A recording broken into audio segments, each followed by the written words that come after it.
Hitites, and the Gigashites. Okay? So we'll be looking at these. We've already looked at 3. Today we're going to do a double. We're going to look at 2 because they have similar characteristics. So let's go to the book of Deuteronomy chapter number 7. We're going to read from verse 1 to 10. Deuteronomy chapter number 7 from verse 1 to 10.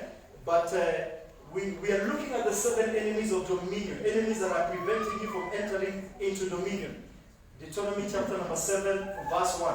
When the Lord your God brings you to the land which you've got to possess, and cast out many nations before you, the Hitites, the Girgashites, the Amorites, the Canaanites, and the Perizites, and the Hivites, and the Jebusites. 7 nations greater and mightier than you. Verse 2. And when the Lord your God delivers them over to you, and you shall conquer them. Your responsibility is to conquer them and to utterly destroy them. You shall make no covenant with them, nor show any mercy to them. And then he begins to tell them conditions from verse 3 all the way I think to verse 5. Don't give your children to marry, don't marry them yourself, and etc. And verse 6. Why don't you do these things? For you are a holy people to the Lord your God. You are to the Lord your God. The Lord your God has chosen you to be a people for himself, a special treasure above all the peoples of the face of the earth. Verse 8. But because the Lord loves you, and because he will keep the oath which he swore to your fathers, the Lord has brought you out with a mighty hand and redeemed you from the house of bondage, from the hand of Pharaoh, the king of Egypt. Now, allow me to quickly review the 3 very briefly. The first one we looked out is called the Hittite. And the Hittite spirit is a spirit of fear, anxiety, terror, and dread. It's a spirit that causes people to walk in panic. And when you walk in fear, you can never enter dominion. And we looked at how to overcome the spirit of fear. The second enemy we looked at is called the Girgashites. And we define the Girgashites as people who are clay dwellers. They are clay dwellers. And there are 2 sides of these Girgashites. The clay dwellers, there is an element of the clay that has something to do with the African context. And we did not necessarily go there because I've taught this in the past. So you look down upon yourself because of the color of what? Of your skin. And the other issue about the Girgashites, they're a product of flesh. They're a product of works of flesh. And I told you the antidote of the Girgashite is walking in the spirit of excellence. When you walk in the spirit of excellence, you will overcome every limitation of the Girgashites. Last Sunday we looked at the Amorites. And the Amorites, we describe them as powerful, big-statured people. And they have a posture of giants, and they're domineering. But their primary weapon is their words. And they intimidate you by their voice, by their words. And words can limit you from accessing your next level. And today I want to deal with this. There are actually the 3 of them. There is the Canaanites, the Perizites, and the Hivites. In verse 7. Go back to verse 7. When the Lord your God, the Lord did not set you. No, is that there? The Lord did not set you. My scripture says, when the Lord your God brings you to the land verse 1, which you got to possess, and you shall cast out many nations before you, the Hittites, the Girgashites, the Amorites, the Canaanites, the Perizites, and the Hivites. Now, the Perizites and the Hivites, somebody say Perizites. Somebody say Hitites. Now, these 2 tribes, all of them come from Canaan. These 2 tribes primarily come from Canaan. So, but next Sunday, or the Sunday I'll teach, we'll look at Canaan because Canaan is slightly different. There are certain elements of Canaan we need to understand. But we want to look at the Perizites and the Hittites because these 2 have similarities. Now, let me begin by defining the Hittites. Or the Perizites, the Perizites. The Perizites, from the word Perizi, Perizi, Z-I, is a group of people whose Hebrew word relate to rural people. So the Perizites are rural, is that the right pronunciation of rural? Rural people. Yani kwa Kiswahili, watu wa nini? Mashamba. Thank you, Baba Paul. Watu wa ushambo. Watu wa mashamba. That's a Perizites. Dangerous people. Then the Hitites, in the same breath, their description is villagers. Villagers ni nini? Si watu tu wa mashamba. So they're basically the same group of people. The Hivites are villagers. Villagers have no vision. They have limited vision. That's a Perizzite person. And today I want us to look at this. Now let's quickly go to the features of the Perizites. And I apologize in advance. Nikikukanyaga mguu, nimejaribu kukutoa kwa ushamba. Mungu akusaidie uje kwa mtu. Features of the Perizites and the Hivites. Number one, they are village dwellers. Ni watu wanakaa ushago. And remember, village can be a village anywhere. You know, you can be in New York and be in a village. Are we together? You can be in Nairobi and live in you have a village mentality, because village is not necessarily a location. Village has a lot to do with the mindset. So they are village dwellers. Number two, like many villages, they lack, the word is sophistication. They are not sophisticated. Every village person has no finesse, no sophistication. That's a village dweller. Yani una ushamba. Ushaona mtu lift inafunguka, anatoa nini? Anatoa viatu, anaingia bila. Those are the characteristics. There is no sophistication. There is no finesse. Mtu anaingia kwa matatu na anaambia utanilipisha, juu ndio nimebeba mizigo ya. Anabeba mizigo mwenyewe na anakataa kulipa. There is no finesse. There is no sophistication. Number three, village also means without walls. Village people have no walls. Anaingia tu kwa plot yako, anapitia akienda. You know, nimeona tu nikatie hapa ili nisichelewe. Hawana, there is no walls. There is no look. You know, there is nowhere they cannot go. They come to your kitchen. You know, unajua kwa shabu. Sorry, I'm using a lot of Hebrew today. I mean, they will just come. Inanuka vizuri na anafungua hata sufuria. That's a village-minded person. Simunawajua. Hawako hapa, simunawajua. There is no sophistication. Number three, they have a smallness in thinking. Mambo yao ni vitu dogo. Smallness in thinking. You know, everything surrounds the village. Everything is just around this village. And they will talk village stories. They discuss. Umesikia baba fulani? Nani amekufa? In fact, their agenda is where is their party? Where is their value? I mean, they have a smallness in their thinking. You know, and to come out. Anytime there are people, anytime they call me, I always ask nani amekufa sasa, because that's their thinking. They're always discussing mtu ni mgonjwa amekufa. They have a smallness. And number five, a very low self-esteem. They have a low self-esteem. Now, what is interesting, last Sunday, we stood here, the men, and we were discussing about the village. Washira was there, and he was, I don't know if some of us were there, we were discussing outside here, we were waiting for the youth to have their meeting. And we were discussing, and Washira alikuwa anasema, kuna watu walisoma na hao. Ukiwaona, they were your age mates, wengine hata walikuwa nyuma yenu. Lakini mkisimama pamoja saa hii, Mama Jenga, yeye anakaa 20 years older than you. It's called the village. They never left the village. And that is why they have remained tired. Now, let's go further. Village humiliates.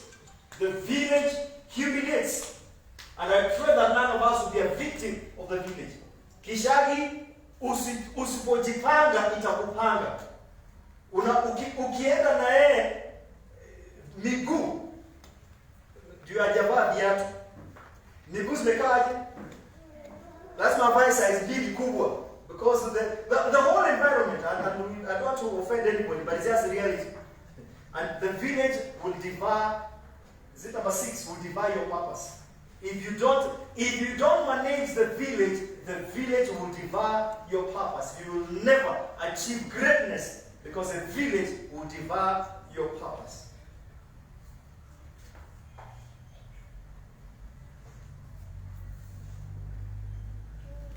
If you invite them to your house, umemtoa Ishaki umemleta kwa akiosha zile vitu za ndani za siri. If you don't instruct them very well, usistuke amezianika mahali asifai kuandikwa. Everyone has dealt with someone like that. They never respect who you have become. Wakiongea na Baba Paul, haoni Baba Paul wewe sasa. You know, when I come to, if I go to Kakamega, for example, maybe Baba Paul's pastor, but when I go to Kakamega and I enter his office, I don't know if you understand, Baba Paul is called sir. Huko ni sir. Lakini hapa tunamwita nani?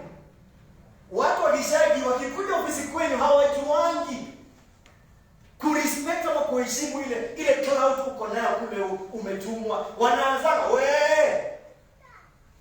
wanaongea tu, wanaropokwa without respecting who you really are. And it's a major limitation. That's why they don't benefit. Remember, what you don't honor, you don't attract. That is why wewe unaweza kuja kuwasaidia, lakini wanakuona kama ule mlicheza naye mkiwa vijana. It's a bad spirit. It's a bad spirit. They are very prejudicial. In other words, wanapenda watu kama hao. Wewe kama uongei vile tunakaa, wanakuona una maringo. Anytime unajaribu kuambia hapana, siku hizi tufanye hivi, they look at what you're saying with prejudice. They have a smallness to discuss that.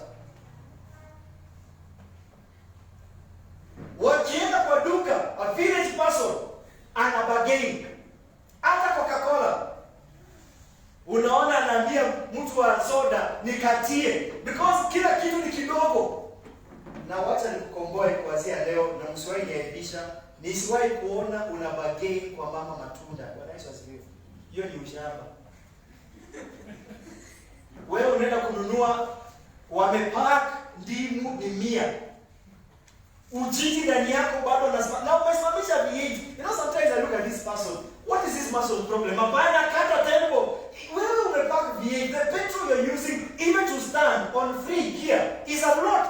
Na bado na bargain. Mama Ivana, nisiwahi ona, nasema ni wewe. Nisiwahi ona mtu ana bargain. Mama wa mboga, baba ni hapo.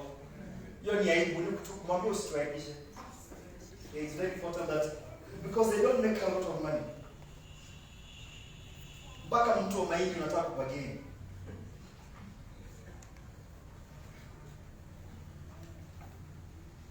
The village mentality does not develop their mind, and I'm going to come to that.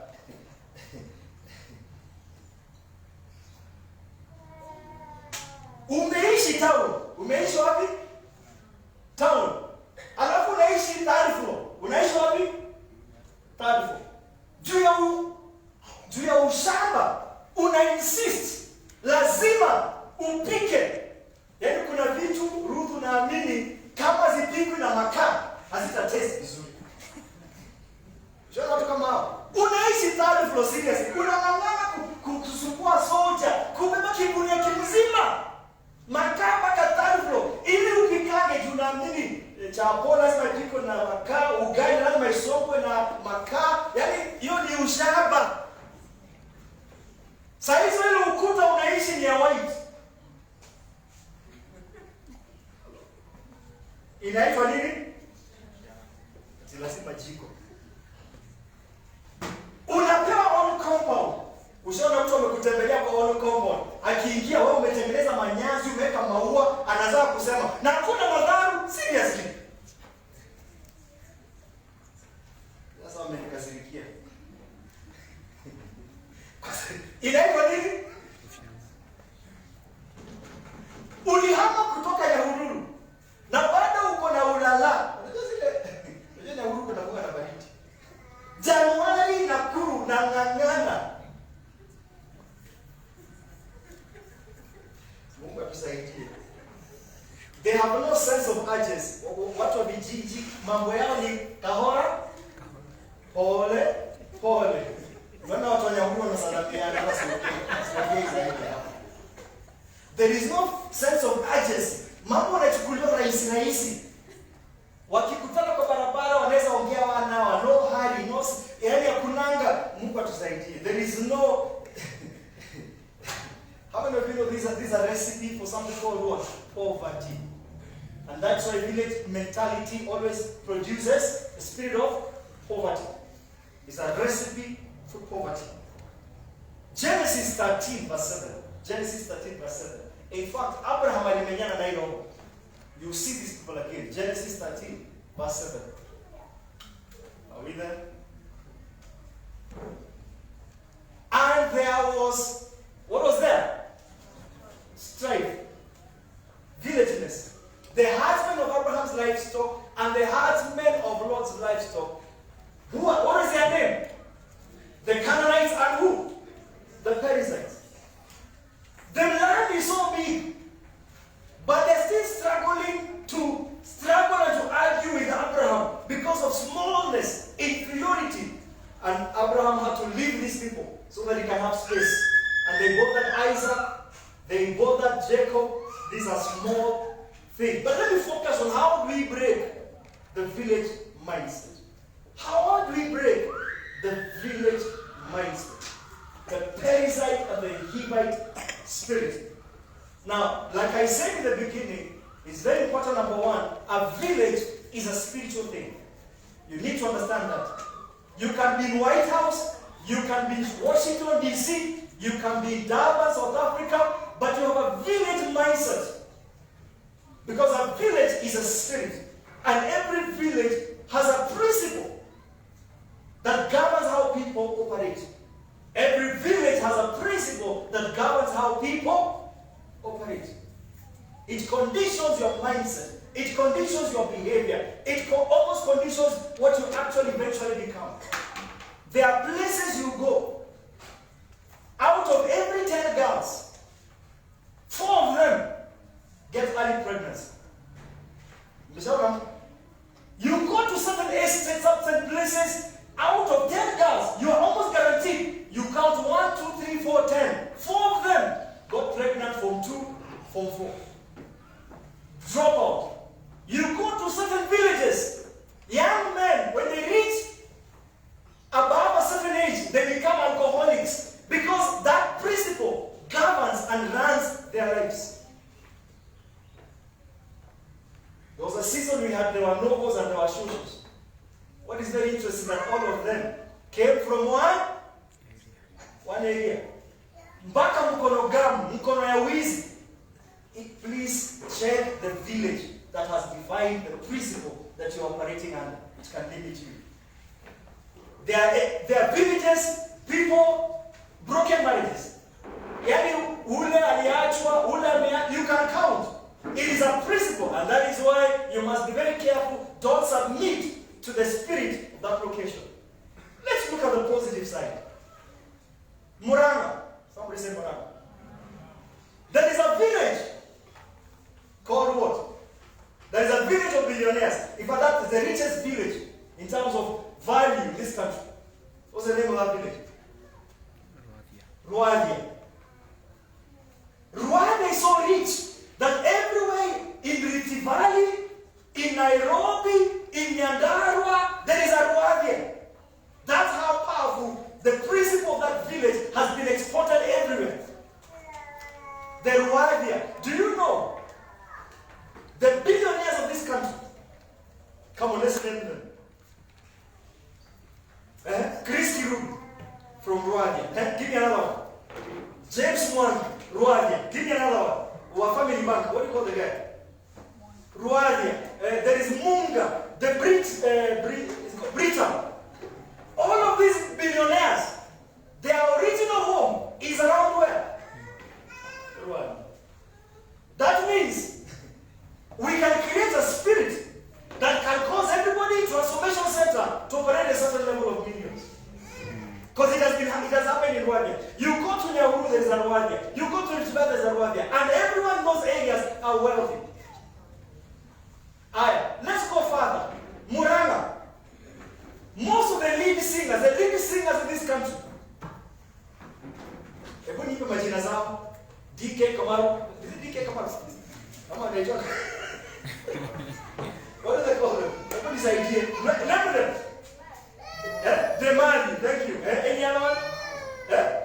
Kamaru. Estakia, you call Estake. All of them, goodness, come from a certain village. There's a principle. Any one of them just sings. And they become stars. Let's go to Rift Valley. Where some of these world beaters, world breakers, most of those athletes come from a similar region. It's a principle. I get the whole gist of this thing. You go to Kisumu, you must be very careful the English you speak. There are certain areas in Nyanza, the lowest degree is a master's. What's a degree? By the way, you don't talk in one degree. You're not a man. You're not a total man or a woman. People talk from 2 degrees and above. Everyone there is a doctor, professor, lawyer, engineer. Go to Nyanza. You'll be surprised. But Paul, you need to tell these people. There are areas, everyone has built a Gorofa house. You know, people instead of promise think you have money. You need to go to Nyanza and you realize there are men that have money. That's why they're a very intimidating group. Any one of them, the best lawyers, where do they come from? The best doctors, actually, to be more precise, CI. Thank you. See, you go to CI. That's why even they're the first one to deal with BBI. You accept someone Malizana. You don't know someone Malizana. I'm serious. You go to CI. Everything is totally from another level.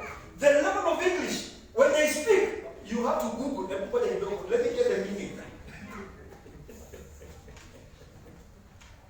May the Lord make us, in transformation, have a level of grace, a spiritual grace that will give us advantages of dominion to the glory of God. Amen. The second thing on how to build this spirit of a village is called mindset. And that's the primary key, mindset. You must deal with your mindset. You must deal with your mindset. Because the village is a mindset. You can, like I said, you can be in New York, but still have a village mindset. And you can be in Dodori, but have a city mindset, or a dominion mindset, if you will. So it is very important that we must deal with mindset. And how do you deal with mindset? Simple, straightforward. Expose your mind. Expose your mind. How do you expose your mind? How do you expose your mind? Come on. Kodoma. Read. Kuna watu ile kitabu walisoma ya mwisho ilikuwa ya form 4. 20 years later hajawahi chukua kitabu hata mmoja, hata ile Pastor Ken ameandika akasoma page to page. Mungu akusaidie. How do you expose your mind? By reading.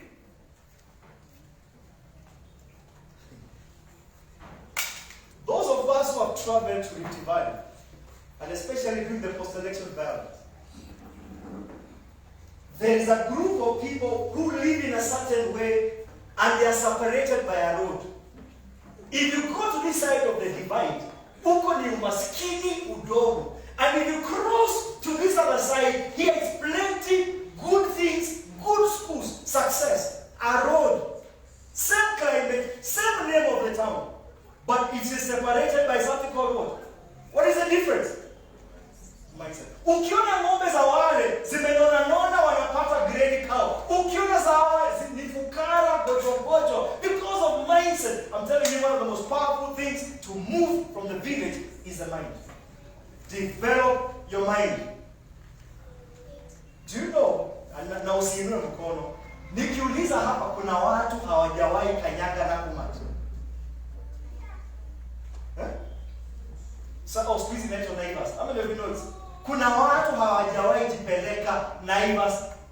Kuona tu wanapitanga wanasema kwa ule. Wanakuona ni kwa watu wengi. Let me give you this story. There's a guy, he's now a lawyer, an activist.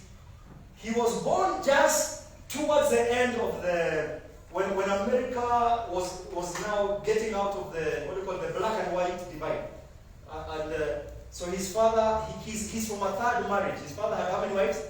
3 wives. So he was from a third marriage. And there were about 14 children. So he was from the third wife. And the father was an alcoholic. And so they would marry a wife, have 2-3 children, they divorce, marry again, they divorce. So he was from the third wife who was also kicked out. And because he was the youngest, the grandmother had pity on the young boy. Because by the time he was age 14, he had been to no school.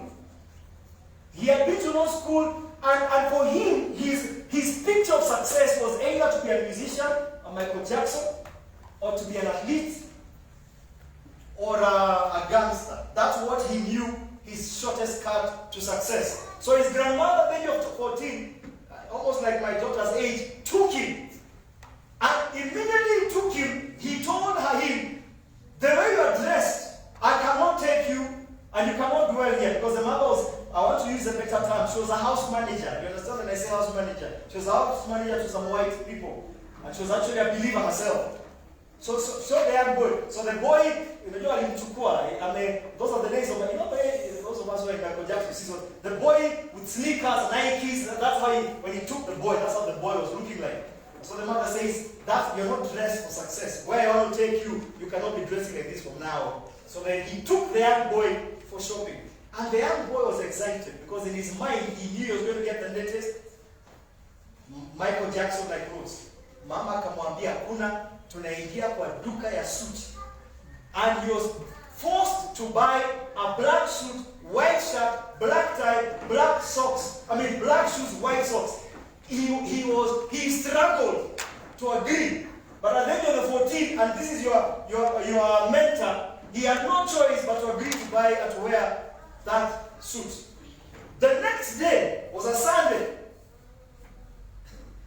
In fact, the mother told him, you dress where you want to go.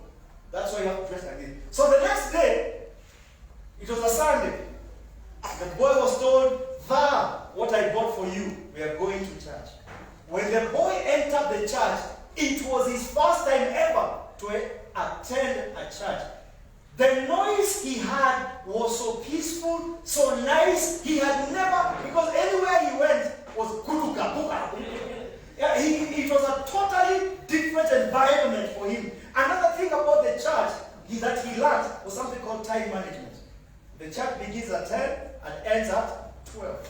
The preacher preaches for 30 minutes or whatever minutes. Everything was clockwise. It impressed the young boy. Because where he had been, everything was and I think it also taught him government. It taught him how to speak. There was no cussing. Where he come from, every 3 sentences, you have to add a bad word. That's the language he knew. But for the very first time, for 2 hours, he sat in an environment, he did not hear a curse. It now taught him how to speak correct English. What a way for this young boy. By the time the service was finished, his mind, he could not handle all this newness he had seen. And the last thing that is, in fact, the mother told him, if you're going to go far, pick things from this environment. Because wealth is hidden in how you behave. To cut the long story short, this young boy went to school. Now he's a mentor to many people because of what the grandmother did. Number 3, how do you break them out of the village? Change the environment. Change that environment. Please change the environment. Kuna watu hawatakusaidia kuenda kule unataka kuenda. Certain people you need to delete from your environment. Because every time how stories zao is kurudisha kule unatoka na kule unataka kuenda. Change your environment. Number 4, change what you say. Don't speak village language. Don't speak village language. Can I offend you? This week, was it on Tuesday or Wednesday? I went to where I usually shave. Okay, I've not gone there for some time, but I went to be shaved. And that shave has 4 chairs. And I was a bit, so I waited for them to share, and we were discussing the narrative that is happening in this country. What is the narrative? Huh? Ati? No, there's another one. Huh? There's another one. And hustle. And so watu wanajipigia kifua, mimi ni wa hii na mimi ni wa, and there's a lot of discussion. Finally, mimi nimenyamaza. So nimeanza kunyolewa. Mimi siongei, I avoid because I get very, nakasirikanga sana. And some of these guys are very intelligent people. I know them. They are big guys. One is a manager, insurance company. I know one or two of them. We gather there. And they really, listen to me. I will not be hustled if I will use that simple English. I'm too above that. How many of you understand? I cannot be limited to standing on a wheel. Okay, what else is I am not of that village. Kama wewe wa huko, I get it. Neither am I of this other one. Mimi ni wa Yesu. Now, we came to a place where we're arguing about the governor. Okay? And the question is simple that I asked. This time, we are voting for a governor who is telling us what he's going to do with the billions of shillings they may get. We are not voting a governor because he is from party B or party K. I just want to mimi nimefika, ninangoja kwanza niambiwe nisikie. Hapana, tunapea mama fulani. No. What does she want to do in Nakuru County? Where does she want? See you tunampea juu amesema anasimama. I even have, by the way, in the month of April, I'm trying to bring my aunt who's becoming, I call her sister. She also wants to start governor. And I told my father, we support because you're going to tell us what are you going to do with the billions that this government is going to do. Hii mambo tu ya kura kupeana tu juu ni mtu wa chama B, chama C, wa ndugu na wa Kristo mjikomboe. You are not of that village. We are not of that. We are a village that has knowledge and has an insight. Mimi sipangi tu line. I will not wake up at 4 a.m. in the morning. Mama Jenga, kung'ang'ana tu kupea wanaume na hakuna mahali tunaenda. We have wasted it. That generation must die. That generation must end. Baba Nobel, we are no longer going to start juu wa kabila yetu. We must now look at utatufanyia nini kama nchi. Na kila mtu akanyamaza nikishaongea. Na wakaanza kusema pastor umesema ukweli. Sasa wakaanza kuniambia uko London kuna mtu ni mchungaji fulani amesimama, lakini wanapea mwingine kwa sababu I think we need to change. We must begin to change. And I have what I meant by that. Because Kenya is suffering because of our foolishness. Tutague, utatufanyia, utadu. I like what my daughter said. What are you going to do with what we give you? We don't just vote for you because you're from my tribe or you're my cousin or my uncle. Otherwise, mimi yo kura day, nitakuwa nyumbani, kuku, ugali, nalala, na kuwaona kwa TV mkipanga madai. Nikiwahurumia wajenge. Mungu awasaidie na apite katikati. I refuse that village. Is it number 5? You must decide. You must decide and tell yourself, I am better than this.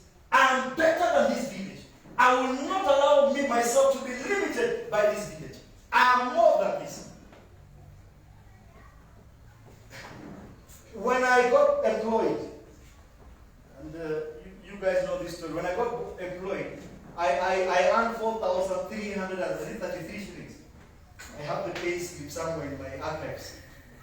So the only house I could get was 800 shillings. Starehe, Nyahururu. It was like a small 10 by 10 building. But there is something I promised myself, I will not die in this village. Number 1, I hate pessimists. Hiyo nyumba za pessimist. Na kama unaishi hapo, Mungu akusaidie kutoka hapo katika jina la Yesu. You're better than that. Hii mambo ukiamka asubuhi na kufungua mlango unaona jirani bila amecheka. Akipigwa bibi yake unasikia, akicheza inegene ya kule huko unasikia. Yaani there is no privacy. Wakifurahi unajua, wakikaanga ugali, you can tell huyu ni samaki amekula omena. You can literally tell everyone. By the evening you can take statistics. Ule amekuja saa 8. Mimi huko niliambia Mungu, nikakasirika, Mungu nitoe hapa. Mungu nitoe hapa. Nitoe hapa. Na ile nilichukia kwanza kabisa, na nachukia kabisa ni kushare choo. Juu kuna watoto wengine hawafundishwi kwenda choo. Sasa wacha nisijaribu choo. So nikapata Sabbath quarter. Estate inaitwa Nyahururu, kwa inaitwa Mthaiga. Unajua Mthaiga? Nilikasirika, wacha nilipe hiyo pesa mingi kwa sababu kule ninataka kuenda. I started paying 2,500. Kasimo, it was even smaller than where I was. Lakini kukaa tu Mthaiga, it affects my head. Nikienda kazini asubuhi, sinasalamiwa na heshima. Unajua ukitembea tu, unajua kuna estate, hata kama unakaa Sabbath quarter hawajui. Tunaelewana? Lakini unatembea kwa hiyo barabara, habari ya mzee. If once in a while walikuwa na slow down, situkupee lift. Gari yako imeharibika. Unasema leo kwa gari umeacha nyumbani. Hauna, lakini tunakaa estate, it is assumed that you must have. Do you know when I began business, it was very easy to get property business from these people because they treated me as one of their own. Na nikasema sikuota. Nilikataa. I decided I'm not going to live in there. Unajua kuna wengine hata ukiambia Google Map ikupeleke kwako, haiko kwa Google Map. Jina estate yenyewe. Imagine uko America, unaulizana na where do you come from? I stay in Changa. Can you explain that in English? What is Mchanga? I mean, seriously, no, seriously. Kuna estate inaibu. Na sisemi Mchanga ni mbaya, msijikustukie. You must decide I am more. Hata ukichagua estate, kuna estate mimi siwezi kubali kukaa. Podamani, Weomereki, Gaidei. Yaani hizo tu majina pekee. Hapana. Zitaniharibia CV. Hata ukitaka kutongoza msichana, where do you come from? Tunakanga Weomereki. Yaani hata msichana anasema tu no. Mwanaume ni kujipanga. Haleluya. Acha. Unatoka kukasiria. Decide I am more than this. You must decide I am more than mimi. Kuna mahali sikai, nimekataa. Mungu anisaidie. Mungu aendelee kukusaidia. Sina mafaida. Action. Make an act. Take an action. Take an act. Please. Ukienda kununua mtumba, unatafuta mtumba. Ndio kuna mtumba mwingine na hii. Hata kama ni mtumba umevaa. Yaani unajua tunaelewa. Mtu akikuona hata jua. By the way, unajua mtu ajuani, tukisimama hapa, nobody knows how we are utukufu uko nayo. Lakini kuna wengine tafadhali must make some action. Hata ukitembea, unaangalia kwa TV vile wanatembea. Si kutembea tu unajua kuna vile kutembea. Unaweka kama mkono kwa mfuko. You know there is a way watu wa pesa wanatembea. Unaona hata wewe unajifu. Na unaongea na maneno machache. Si kiherehere. How are you? Good morning. Thank you. Watu pesa unaona hawaongeani. Lakini maskini, umetoka. Wewe. You must learn to act like money. Tumeona. You must act in a way that people respect who you are. Nimesema hivi. Mzee sasa akiingia hapa. Guka amevaa suit 3-piece. Na amevaa Godfather, white shirt, navy blue tie. Akiingia pale, alafu useme mama Margaret, baada ya ibada talk to the mzee. Si utamwongelesha kizungu. Because of how he's dressed, how he's acting. You must dress according to where you have to go. You must act according to where you have to go. Number 6. Is it number 7? I finished with it. Please, eliminate unhealthy financial traditions. You must eliminate unhealthy financial traditions. Our next level, dominion, has a lot to do with the word management.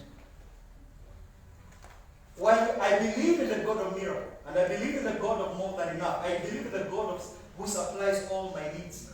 But I also understand the God of planning. Somebody said planning. We want to own this property. We must do what? We must plan. You want to own the plot, wherever you want to own, you must. Lazima mchore. Everything must be planned. It is very important. These are the healthy assumptions because the church wants to live by faith.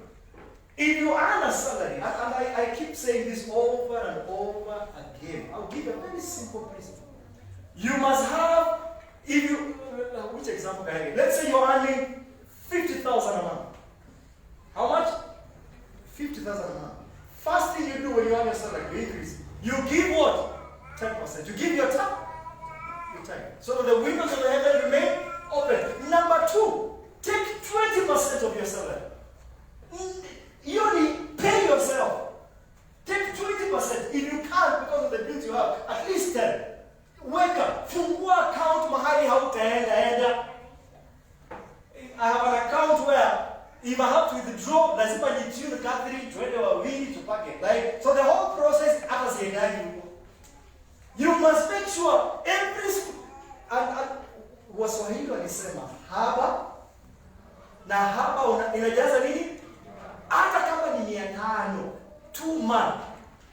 Tumia simu, tuma. Let it go. Between now and December, if you can just bank, let's do a quick mathematics. If you can just bank, somebody please do any calculator. Let me just simple example. I want to give simple example. 300 a week. Easy money. 300 a week. That's how much? Times 7. Let's do 5. Let's not be too ambitious. 300 times 4 to make a month. That is 1,200 times 12. How much is that? 14,400 times 5 years. So 2,000. Okay. And you can raise a figure. Just give yourself, even if it's 1,000 a month or 1,000 a week times 4. Let's do 1,000. That's 4,000 a month times 12. How much is that? 14,000 a year times 5 years. 200. Now, if you want to buy a plot costing say 500,000, see, it's very easy to put a deposit now. 5-year goal, because you're paying. I'm using very basic, and the higher you go, the more comfortable it is for you. But I want to encourage you. Let's not do these things traditionally. If you want to buy a car, you want to buy a boda, you want to own your own, begin building some fund. Amen. Na hiyo mtu akohoe asikohoe, mtu akufe asikufe, hiyo itolewe wapi? Because that is your money, that's your salary, that's your income, that's your investment. And I challenge you to learn to live on the 70%. I pray that we shall break the village minds. The village will not limit us. Because many of us, if Rwadia can do this, if you go to Nairobi, River Road, they own virtually the whole of River Road. India's rent from them. And these are people who have given it from one generation to another. There is shirikisho among us ecology. I mean, you'll be very amazed that these societies, this kind of groupings, principles that were broken by the fathers, we must find a way of breaking these things and bring wealth of dominion in our lives. I challenge this by the mercies of God.